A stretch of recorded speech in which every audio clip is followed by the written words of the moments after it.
Just because it's an animation, people think it's not legit.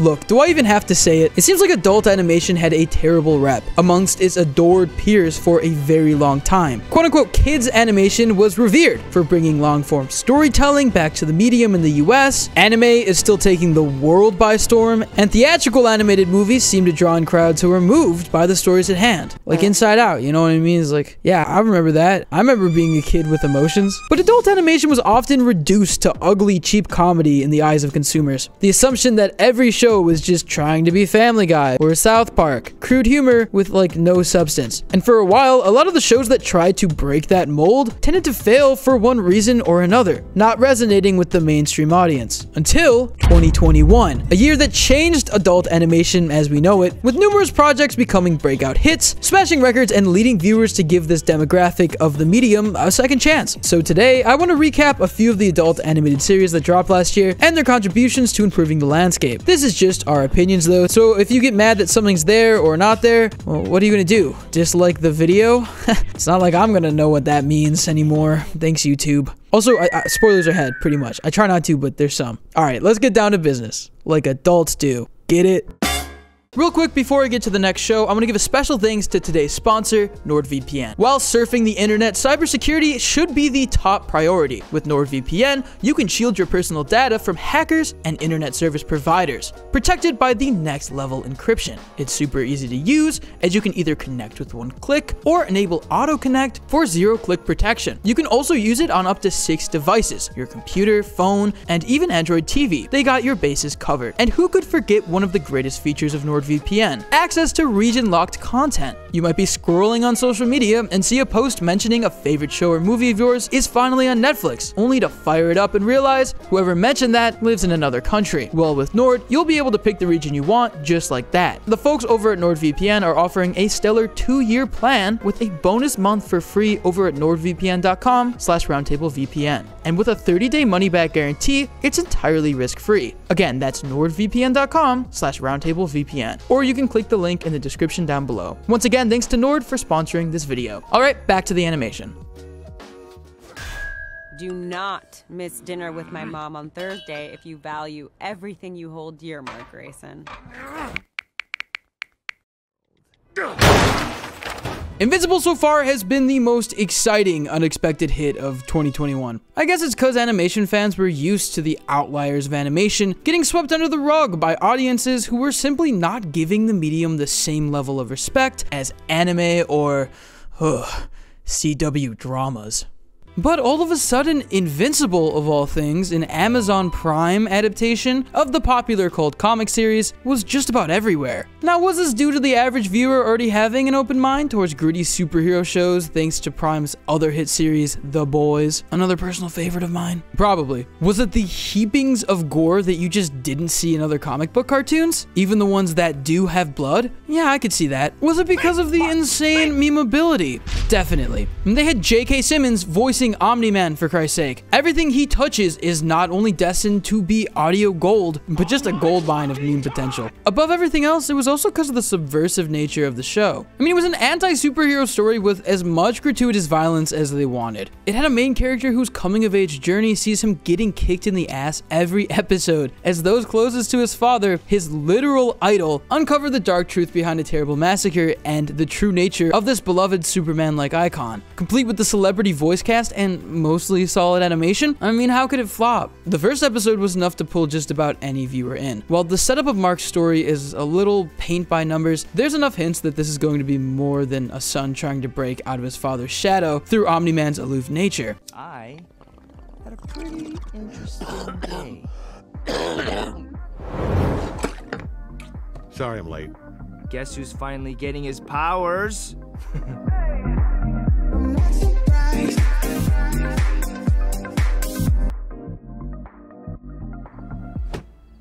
Oh, that's great.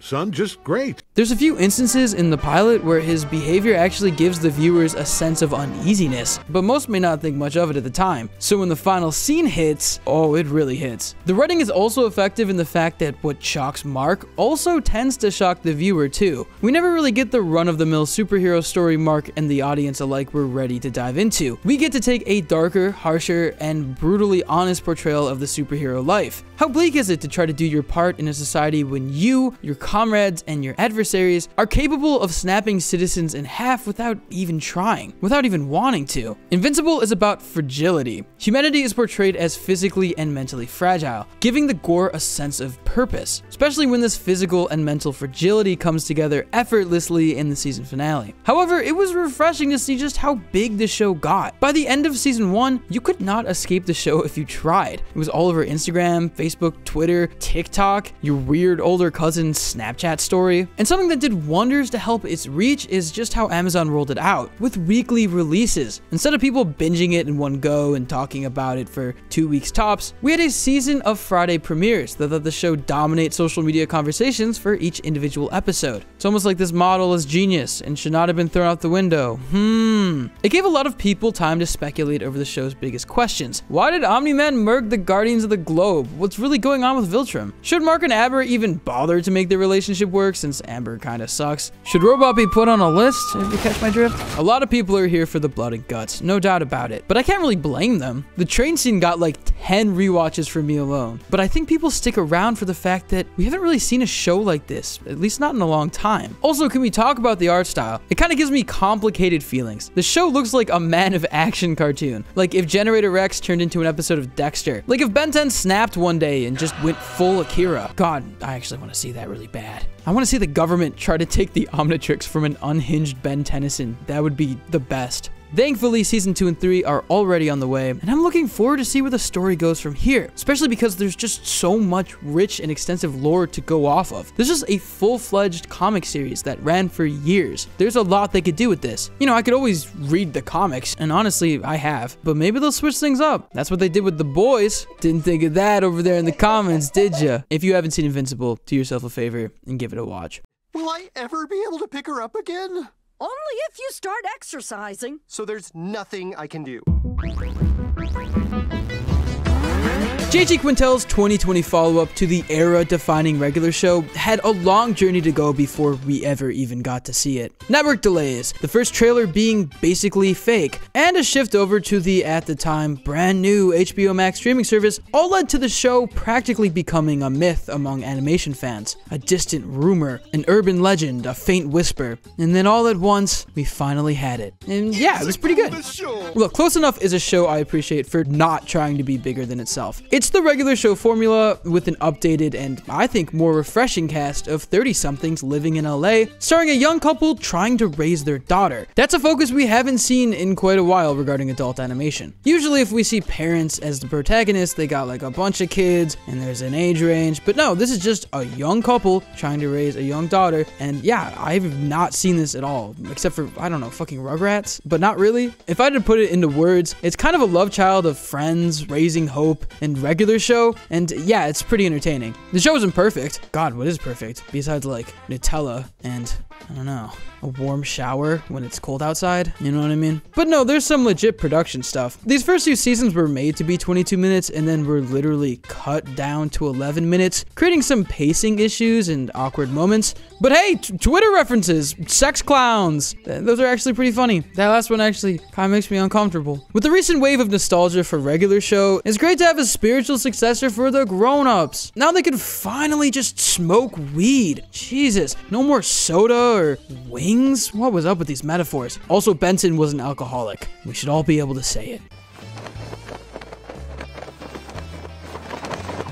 Season 2's big improvement is that a lot of the episodes are focused on characters aside from Josh and Emily. There's a Bridget episode, there's an Alex episode. We get like unfiltered Rugrats with a Candace episode. Even the landlord Pearl and her son Randy get some time to shine. It's more like burping the earth. What would you know about burping anything? More! Stop getting hung up on the fact that these guys abandoned me multiple times as a child. This was the season we needed to get invested in everyone, to care about them on a genuine level, as you do with great shows. I also feel like the show provides some great commentary on obstacles you'll face in your adult life that other adult animated sitcoms don't shed light on even remotely, or pull off nearly as well. Gym culture, toxic best friends, phone addiction, getting ghosted, it's all here, and I love watching it. It's way more on the nose than regular show, but considering the vibes of both shows, I don't really mind it. I'm a 20-something. I don't want a parody of social media and movies that vaguely sound like the real deal. If you're gonna dunk on Instagram, just dunk on Instagram. Seriously, am I the only one that just gets annoyed when they're like, face slap, or like, Instabook? I'm like, dude,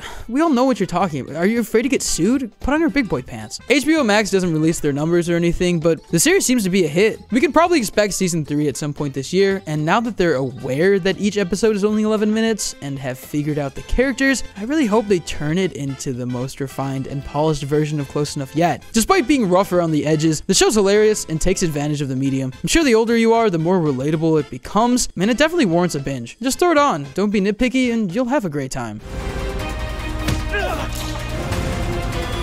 This is a lot of dead meat. Not creepy at all.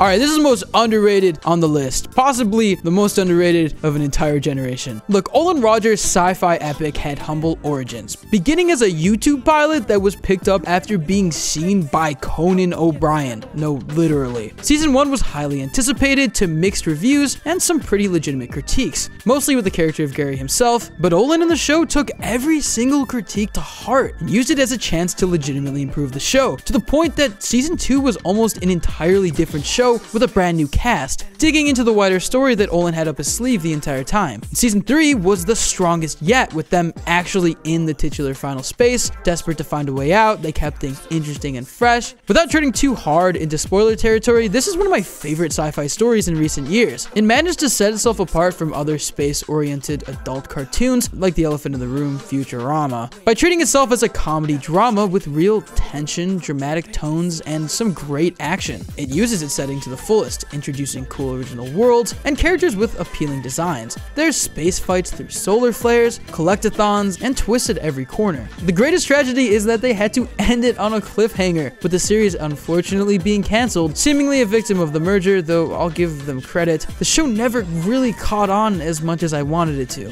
At least it's not as much as it deserved to. Some people sleep on beds. Y'all were sleeping on Final Space. With the show now available on HBO Max in its entirety, I hope it's able to find a new audience, and I mean, who knows what could happen from here. Olin seems hopeful about getting a proper conclusion someday, and honestly, yeah, we've seen this happen before. I could totally see enough people finally discovering the show post-cancellation and expanding its cult fan base, and then one day, maybe next year, maybe 10 years from now, that cult fan base will be noticed by executives who are like, whoa, why don't we just reboot this? And then it'll finally get the ending it deserves. I mean, that happens literally all the time, and they reboot things that fully had an ending anyways, so it's great that it had 3 seasons at all. I just think that this incredible story fell at the fate of its own ambitiousness. So yeah, it definitely deserves to get its full story told. I hope it does one day. If you're in for a Western-made linear story, even if it currently lacks a conclusion, check it out. You might be surprised on how much it grows on you over time. The show gets better every season, and pretty soon you also will be mad at all your friends for not watching it.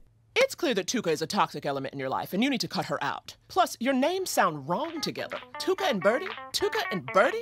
Birdie and Tuca? Alright, I'm gonna be real. Tuca and Birdie is a show that actually really grew on me. And at this point, it's one of my favorite shows out right now. It follows the bombastic Tuca and shy Birdie as they navigate young adult life in Birdtown. Birdtown kind of looks like LA. Don't ask questions, dummy. Also, Steven Yeun is also in this show, and he's literally been in like 2 of the other shows we've talked about. This man is doing too much. Speckles is my favorite character though. Love this man. The titular characters are a great balance. Birdie is kind of your average introvert who has too much shit thrown her way, and although Tuca can initially come off as loud, obnoxious, and like the immature archetype, the show thankfully uses this to its advantage. Tuca is a deconstruction through and through, taking an honest look at how her bombastic attitude and irresponsibility is capable of setting her back in adult life. Hot take, but the only thing I really can't stand at this point is the theme song. Even in season 2, something about it is just nails on the chalkboard.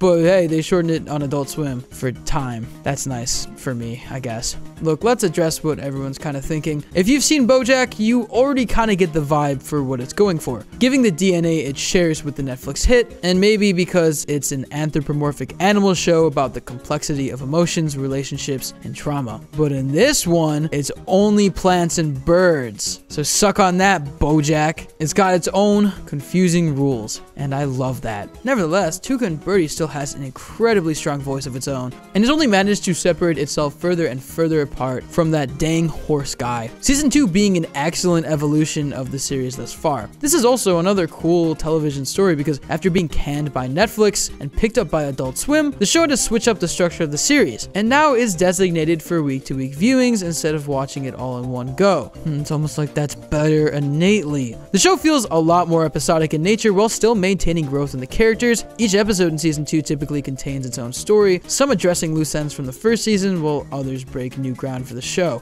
It's just really great. And it still manages to balance insanely delicate topics while staying cartoonishly goofy. That's the charm of the show. It's what makes it so endearing. You can be laughing your ass off one second and at a loss of words the next. And depending on you and your own life experiences, you'll have a different reaction to the darker moments. And they really go dark. Either something will hit way too close to home, or it'll be something you'll never be able to relate to, but still sympathize with in a sense. Glad that the show was vulnerable enough to entrust you with that information. Either way, you're going to be able to take something away from it. And we can't leave out the breathtaking visuals of Tuca and Birdie. Nothing stays the same visually for too long, especially when they lean into the heavier shit. Some may find it distracting, but the use of color and stylization is something unique among adult animation nowadays, especially those being broadcast on TV. This is also one of my favorite representation of anxiety in fiction I've seen in a long time. I think they handle it just super well, and how they depict it visually just helps it go a long way. Thank God Adult Swim saved the show, because it's one of their best series out right now, and it's cool to see a show with really broad appeal on the Adult Swim roster. Season 2 was definitely a major improvement, and it'll be on HBO Max real soon,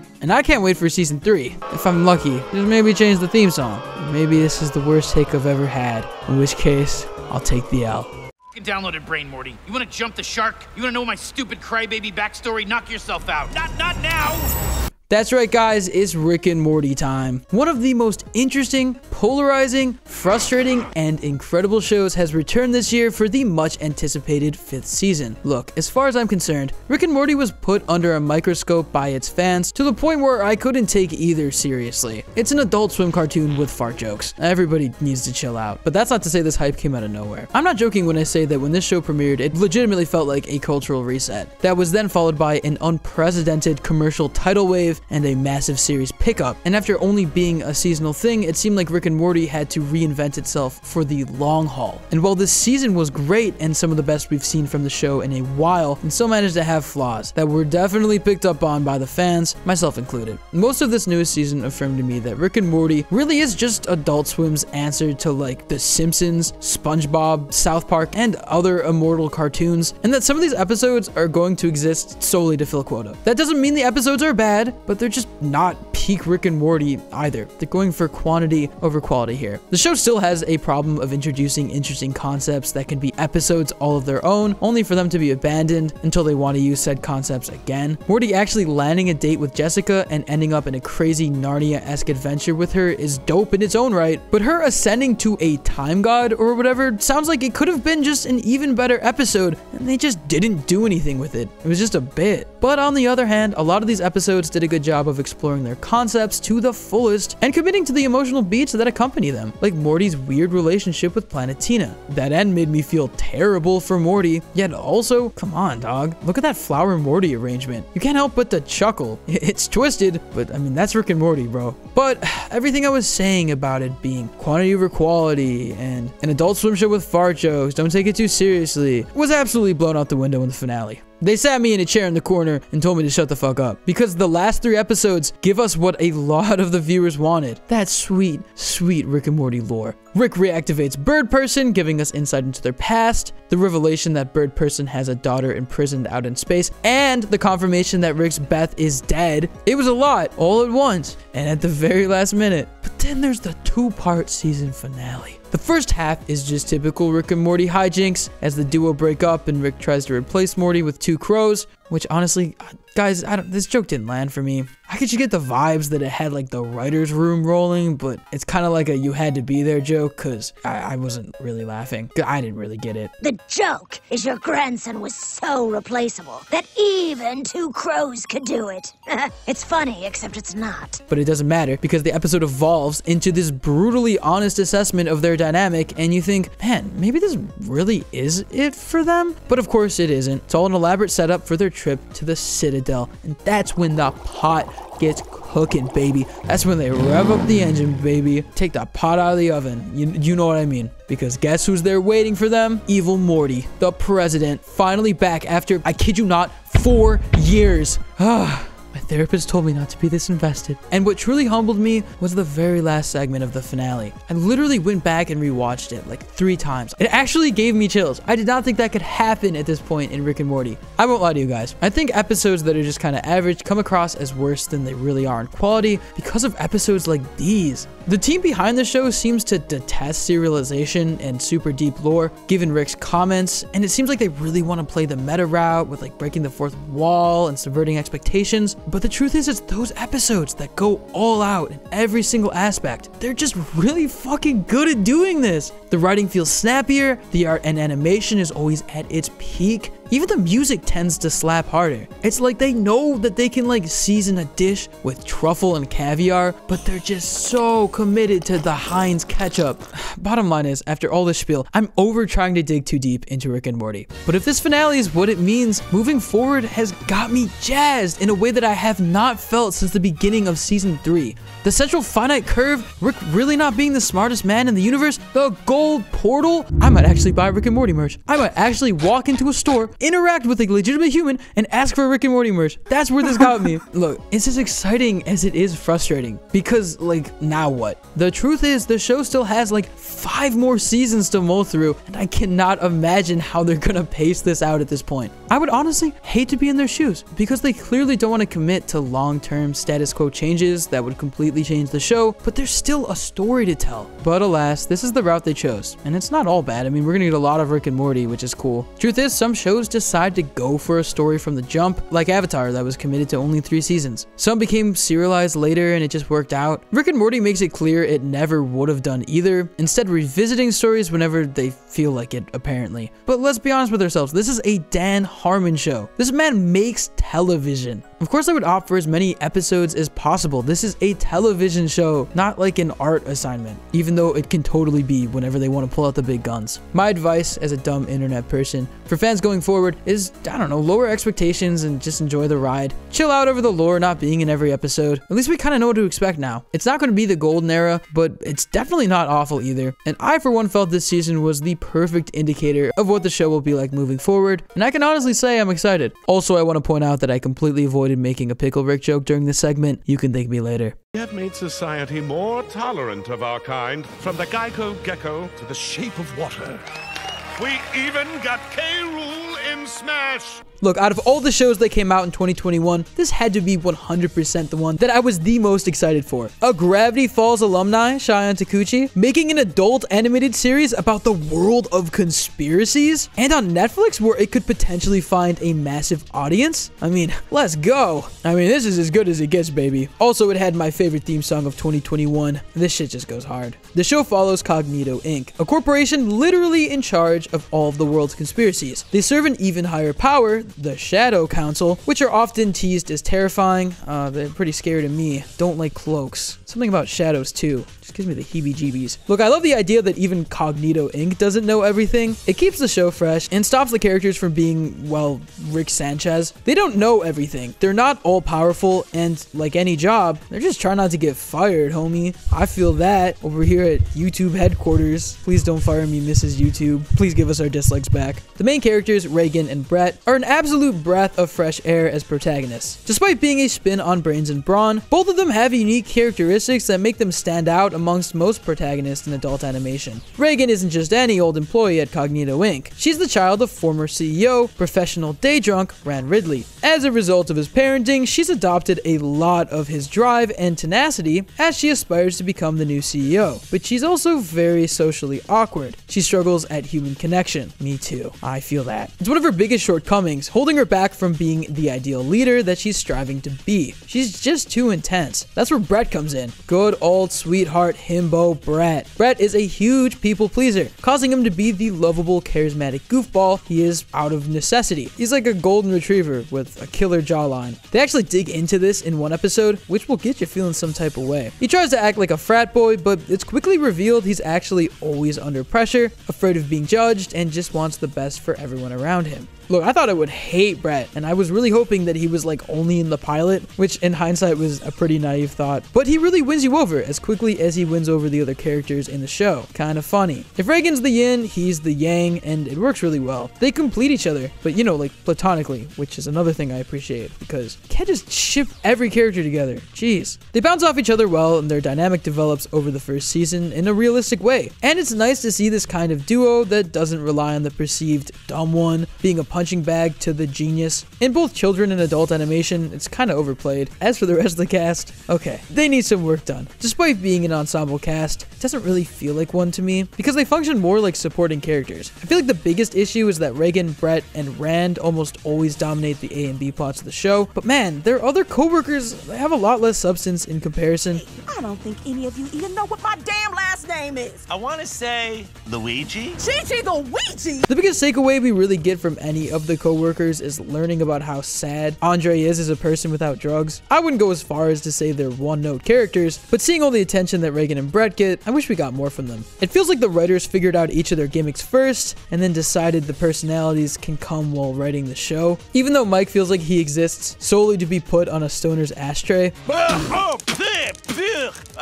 Jesus, what are you feeding me? Licorice rabbit turds? You dickheads trying to poison me or something? Fucking shit! I'm learning so many new alien words. But I'm hoping they get a stronger focus and episodes centered around each of them in season 2. Still, characters like Grassy Knoll or Robotus are enough to give each episode some rewatchability. Reagan's dad is fun. He definitely feels informed by characters like Rick and Grunkle Stan, while still coming across as a fresh take on the archetype. And the show does a great job of keeping his intentions ambiguous. Does he love his daughter? Is he just using her as a pawn? Is it a mix of both? I can't really say just one way or the other, and that's kind of the ambiguity I want to see more of in adult animation. But my favorite character by far is JR. I just love his jovial attitude. He feels like, I don't know, a really cool principal. Also, Oprah's in it. That just popped in my head as I was recording. But yeah, Oprah's in it, and it's really funny. The concept is genius, but it feels like there's a little more they could have done with it. A lot of it is surface level conspiracies and internet references, which kind of makes sense given that they're probably trying to lure in a casual adult audience that would recognize all these things, especially because conspiracies are so huge on the internet specifically, and it's really funny to see all of these things kind of called out here. And I hope later seasons get more into obscure conspiracies because there's just so many. The show also excels at world building and laying the foundation for an overarching story, par the course with streaming, but we haven't really had a show for adults like this that follows the model of a lot of serialized kids cartoons from the 2010s, starting episodic, establishing the lore, teasing future plot points, and eventually bringing all the pieces together for a mind-blowing experience. Given the cliffhanger the first season ends on, it's safe to say we're in for a wild ride going forward. I really liked Inside Job, and I'm not alone. This show is like always on the trending or the top 10, which makes me really excited to see. Inside Job shows a lot of promise and has a big fan base, so I can see it going far, and I'm excited to see where the show goes. What is this really? What do you mean? This isn't cocaine, it's the COVID vaccine, isn't it? There is no better example of social commentary through animation than South Park. Maybe it's because full episodes can be churned out faster than an iPhone, giving the writers a leg up on relevant jokes, but the point still stands. If something insane is happening in the world, chances are South Park is going to talk about it, and it's most likely going to be really funny. Have you ever heard of NFTs?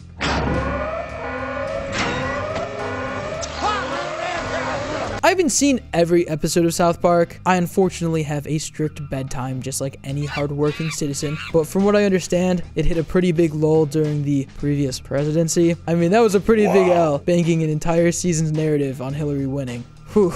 That one was rough. But after playing with their format quite a few times with seasons that left fans divided, they finally got their saving grace, a terrifying and tragic global pandemic. That felt wrong to say. That's right, lately South Park has been seeing a ton of success with its string of specials commenting on the pandemic. I'm not saying COVID is funny, but watching South Park take the piss out of everyone's reaction to it definitely is. I can't even cap. And this year we got 3 specials: the vaccination special, South Park post-COVID, and post-COVID, the return of COVID. Leave it to South Park to be as blunt as possible. The vaccination special rolled out at the perfect time, at a time where vaccine eligibility just made no sense, and even if it doesn't feel too topical now, they did a great job of ensuring its relevance as it set up the next installment. Taking place after a huge time skip, we get to see the characters grown up in a scenario where the pandemic just ended 40 years in the future. They make so many jokes about the future centered around the state of things now, not just with the pandemic, but cryptocurrency, Amazon Alexa, and corporate mergers, while tying it all together in an insane narrative that ropes in time travel on some endgame shit. Honestly, I appreciate them handling pandemic commentary in a fresh way, especially in an era where everyone makes it clear that we have no interest in television or movies trying to tackle the COVID conversation. We're literally still living through it. We don't need some quirky ABC sitcom about Zoom calling, and we definitely don't need to hear Stephen Colbert anymore. Maybe that's just me. I like your ice cream. I think your face is annoying. And seriously, this might just be me, but every time I hear the pandemic or see a mask mentioned in a show or movie, it just feels forced, awkward, and clunky, turning whatever I'm watching into a period piece. It's not necessarily bad, and culture is going to react how it does, but I feel like South Park has the unique advantage of being bulletproof in that regard, because the show isn't meant to be timeless. They're more so cultural time capsules, representing the time whenever they were made, and the absurdity of it all makes it so that the commentary isn't necessarily the focus. It's whatever batshit insanity the kids are getting into. The earlier seasons still have remarkable rewatchability because, well, it still makes people laugh, despite all of the jokes and references kind of being dated. People just love South Park. With more specials and a new season on the way, I hope they can keep up this hot streak that they're on, especially without COVID commentary. But for now, at least we have this mini-series to look back on. Melody Harper, the League of Super Lit Verified Social Monks, grants you true influencer status as we brand you with our official The Rare checkmark. Like anyone taking a single glance at this poster, I wanted to hate Fairfax. I really did. Maybe because it felt like it was trying too hard to capture the modern age. Let's be honest, hypebeast culture is already annoying as is. Does it need an animated series to endorse it? But when actually sitting down and watching the show, I can't hate it. I had a good time. And that's because these writers clearly know how to tackle satire, and they know how to take advantage of the medium of animation. They take these grounded situations and put a batshit insane spin on it that can only be done in the animated medium. They have a Chernobyl themed music festival. Like, come on, there's no way that's not kind of funny. I'll be honest, it may age like milk, but right now, it's a pretty funny exploration of cloud culture and the downsides of trying to climb the LA social ladder, which I personally think is really interesting to see, especially satirized. Are there moments I cringed? Yeah, but overall, it was a funny and chill show that gave me a good chuckle. And at the end of the day, what more can you ask for? Again, the best tool it has in its arsenal is that it's a cartoon, so it can get as goofy and out of the box as it wants. And I'd say most of the time it lands. Not to mention the color design is gorgeous, and the music ain't half bad. It's another one of those chill shows you can just throw on while you work and laugh every once in a while. I just appreciate the fact that it's adult animation, trying to do its own thing. It's not invincible, but Amazon Prime pulled through once again. To be honest, I kind of look at it more as a teen show, not because of its cast, but because I feel like the closer you are to that age range, the more you'll connect with everything that it tackles. And that's fine. We really need more shows like this that isn't restricted in language or subject matter, but still cater to a demographic of teenagers who still love animation and want more stories that relate directly to them. Personally, I hope Fairfax sticks around.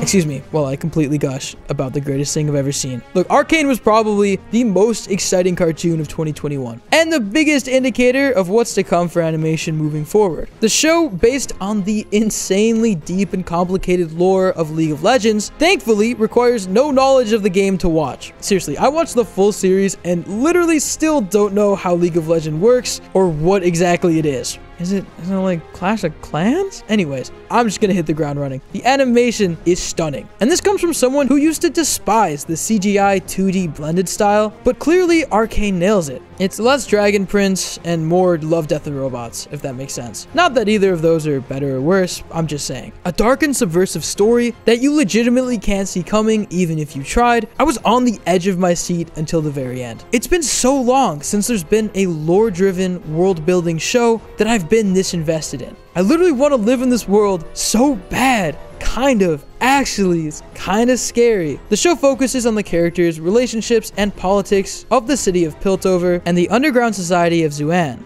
who for a long time governed themselves, but as the series goes on, the entire order of this place is shifting around. The show takes place over a long period of time, with tons of time skips and flashbacks, really making you feel like you understand this world and the overarching story, even though there's so much more you want to explore. And this isn't even touching on the characters, which is by far the most refreshing and interesting cast I've seen, I swear, since Avatar. That's like the only thing I can compare it to in just scope and depth. There's so many incredible characters, and they're all equally captivating. They're all going through different arcs and stories. They're all changing in interesting ways. It's really one of those I need to figure out these characters' names because I actually want to follow along type shows. Seriously, I was out here on the wiki pages, bro. I was in the trenches. From the tragic relationship of Jinx and Silco, to just how insanely interesting Silco is as a character and villain, to Jace's pursuit of science and magic, it's just also captivating. Except for the stupid little Professor Hamster shit. I hate this guy. God, every time he opens his mouth, I just want to punt him. God, his voice is just like nails on a chalkboard. He's like, oh, indubitably, oh, for science. I've never wanted to stomp someone so bad. I'm going on a tangent here. Okay, wait. The show just leaks craftsmanship, effort, research, and time, all put into building one of the coolest worlds audiences have been introduced to in a long time. I mean, it's all based on League of Legends, so I guess this has always existed, and there's a lot to draw from, but man, they execute it so perfectly. Also, Imagine Dragons is in it. Like, actually, like them, like Imagine Dragons is in it. It's stupid, but it's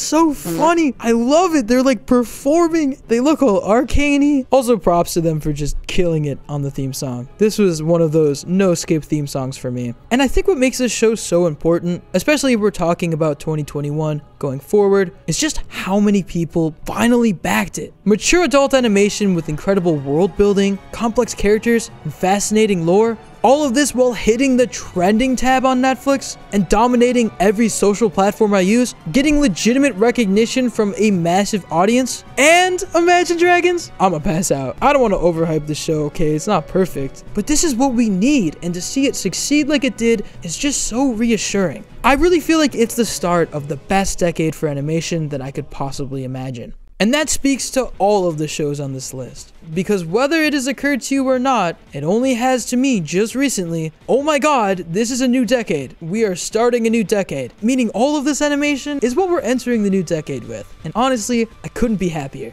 There's such a fun variation, so many different types of animation, and it's all made for mature audiences. And we're finally seeing a world where they're not falling on deaf ears, but instead getting legitimate recognition, building up huge fan bases, and showing studios that, yes, we want this. Because at the end of the day, we definitely do. All that being said, guys, I know there was a lot in this video, but I really want to know what you guys think. Were you as excited by these shows as we were? Did you hate any of them? Did you really love any of them? Do you actually like Stephen Colbert and hate his ice cream? Did you actually dislike this video? Because that would actually hurt my feelings, and I think I'd still be able to tell a little bit in my soul. Let us know in the comments down below or on social media. That being said, guys, I'm Nemo. This was a 2021 adult animation recap, and I'll see you next time. Peace.